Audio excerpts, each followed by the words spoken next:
Now, talking about depression on Food Not Phones today, what we're seeing is in the Washington Post, Laura Thornton wrote a very personal column about what happened when toxic social media came from my daughter. And her daughter is 13 years old. And I'm going to just read from her story. My 13-year-old daughter was disappearing before my eyes. My cheerful, funny, energetic girl had returned from a summer away, a ghost of her previous self. Sallow skin, sunken eyes, skin and bones under bulky clothes, her mind in a fog.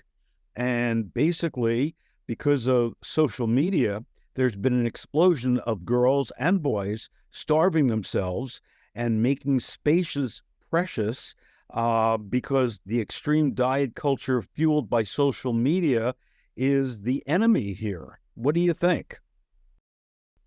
Yes, I think this is a huge concern, particularly for our youth and for young girls who are the majority are young girls that are affected by body image issues and by eating disorders. We're hearing that 3 out of 5 teens their mental health is affected by social media. And the problem we're seeing is that these platforms may be capitalizing on things that are negative for us, and that is the concern here. It was interesting to see in this what Laura wrote here. She wrote about this study that was conducted from the Center for Countering Digital Hate, and what they did was they briefly paused their TikTok account and liked other content about health or body image. And within 2.6 minutes, they were seeing content about suicide. They were seeing content about eating disorders.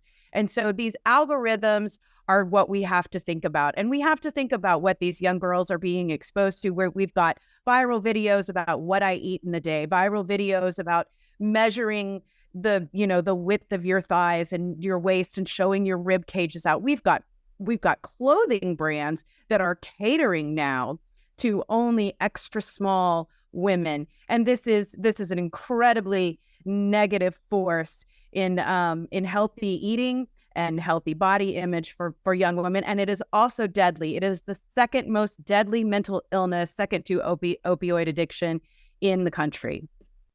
And what's interesting about Laura Thornton, her focus and her job has been really looking at bad information infiltrating our body politic. So she comes at this with really expertise in dis and misinformation, whether it was about COVID-19, she worked on that, whether it's about the Kremlin, conspiracy theories. So she's really, an expert as it relates to this. And when we think about one of the points that she makes is her daughter, who now understands the impact of social media, described their meal plan with her and her friends, where they had contests online with girls bragging about how little they eat. And what I love is the ending of this piece. Her daughter's phone is now in a dumpster. She might get one without social media someday to talk to friends. And I wish the tech giants and politicians fighting against reforms would spend one afternoon where my daughter is.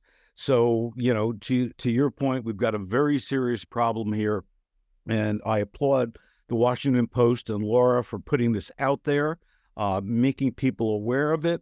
And also, it's another article that we will post on Food Not Phones. So stay tuned. The next Food Not Phones Day is coming up. It'll be Thanksgiving. So check out foodnotphones.com for more information and how you can participate and why you should participate as well. Be sure to visit supermarketguru.com for the latest marketing analysis, issues, and trends. And don't forget to join us back here next Monday at 2:30 p.m. Eastern for more.